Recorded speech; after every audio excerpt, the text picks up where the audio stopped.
Do feathers appear in your house? Do you find feathers on the floor, on your bed, on your clothes?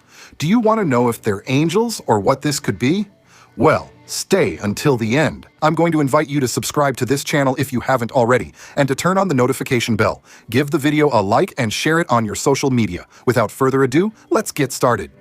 A lot of people have written to me saying that feathers have appeared on their clothes, on their accessories, in their house, on their bed. And the craziest part is that they don't have chickens. They don't have any kind of pet with feathers, and this just appears out of nowhere. Others tell me that they do have them, but very far from the house, and that this tends to appear in a similar way. I mean, there was a person who wrote to me and told me that a pretty big feather appeared, and it's not from any chicken, but rather well, the thing is that today I'm going to clarify whether this is an angel or an unclean spirit that's visiting you and you don't even know it. First point, this could be due to witchcraft. Yes, you are a victim of witchcraft, and there are entities that come through open doors in your own house, open portals, maybe through something you have seen. Jesus said that if your eyes are in darkness, your whole body will be in darkness. Why? Because your eyes are a door, your eyes are a portal. That's why at night you have dreams, sometimes depending on what you see. Okay, because your eyes are a portal. With them, you can open or close doors. That's why Jesus warned to be careful with them, because if they're in darkness, your whole being will be too. Now then, the eyes are the gateway to the soul. Did you know this? The eyes are the window to the soul. The door is the heart. The eyes are the window. That's not the point. Here's what matters. You could be a victim of witchcraft. And this is because maybe someone sent you an evil spirit. Maybe they sent you a principality. Maybe they sent you a host of evil spirits. Maybe they sent you a spirit of wickedness. This comes to you through some open door, and it may be that this spirit has such a rank that it wants to manifest itself in such a way that you will definitely see it. You will perceive signs of these foul smells inside your house. Wherever you go, you will smell rot, the smell of decomposing things. Because that's witchcraft, and you will find these feathers that are black, gray, and sometimes white. Listen to this. A person told me their testimony. They told me that. And this had arrived, and she saw something sit on her bed. But she couldn't move anymore, and suddenly, the next day, she saw feathers scattered on the floor and thought it was an angel. And I told her no, it's not an angel, and then she confirmed it. She said that a few days later, she smelled a foul odor, and it manifested.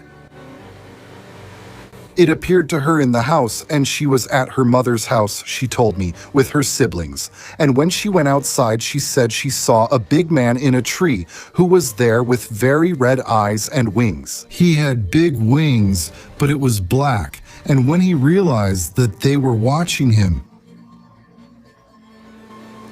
he started to fly and laughed in a macabre way, and she says that this was heard in the neighborhood, and many of the neighbors came out and say they were able to see it, and then it flew away. This person says they actually experienced it, and that marked their life.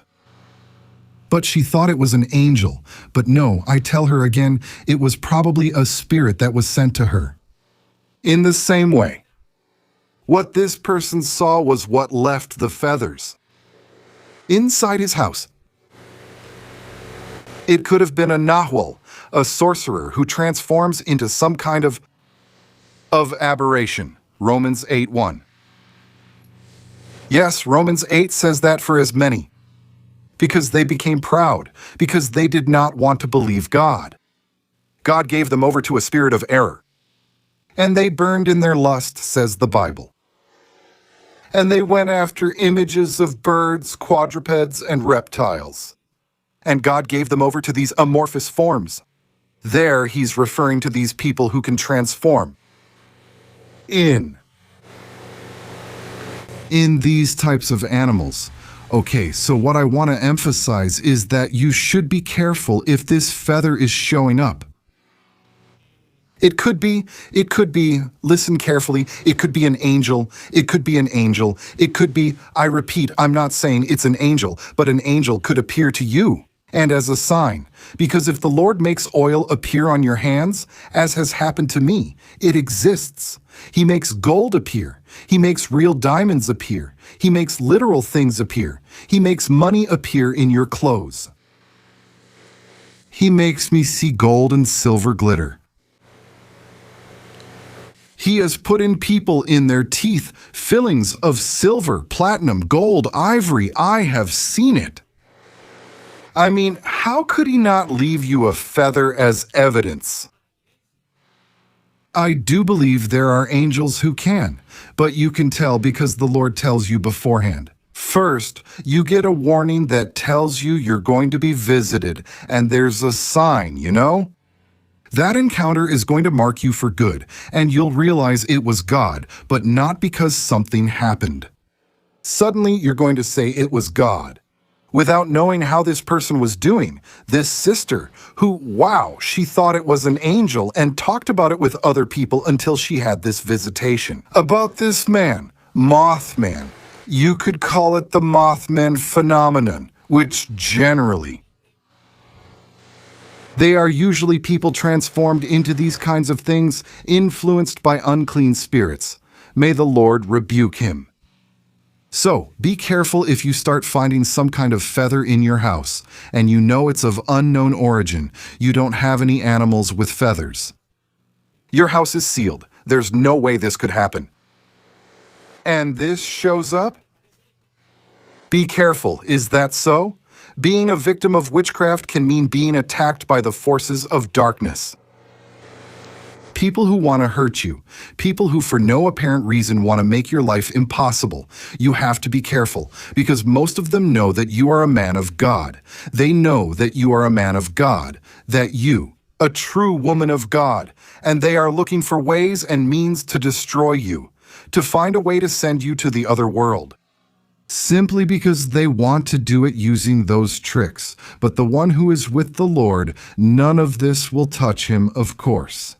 Unless you open a door, brother, if you open a door to the enemy, unfortunately this can have an effect on you in the short or long term.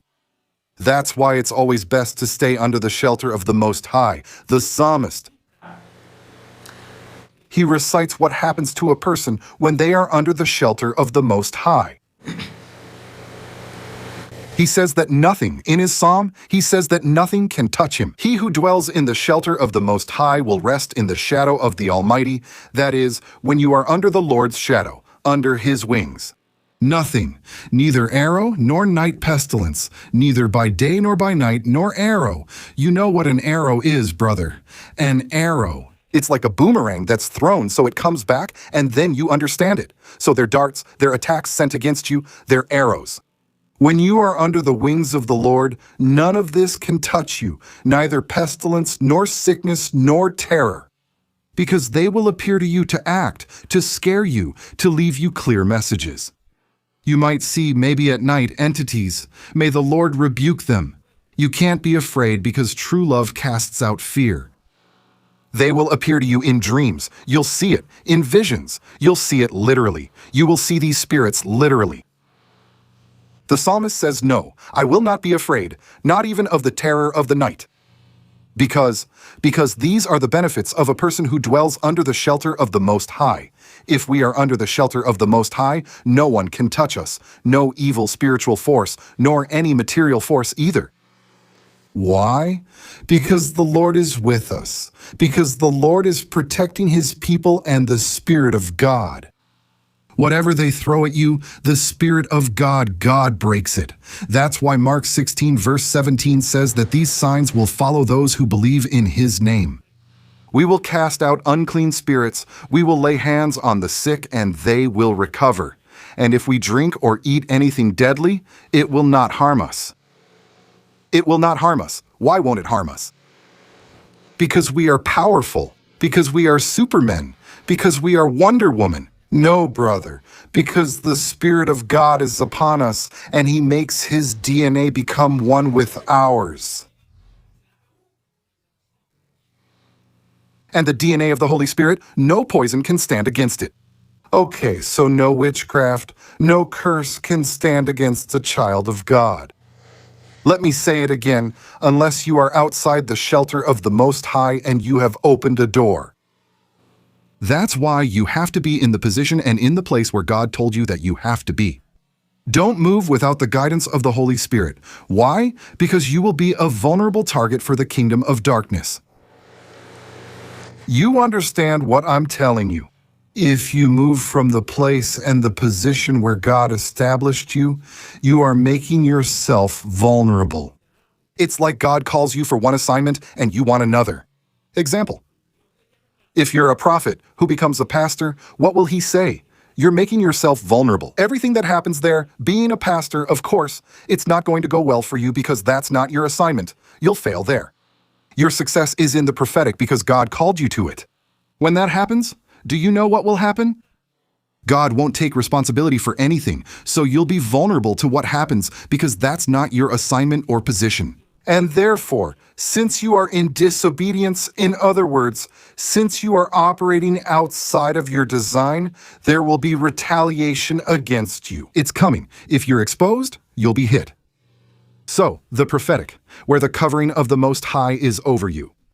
Some people lack the Most High's covering because they're not where God told them to be. I'm not referring to ministry. That's what I mean.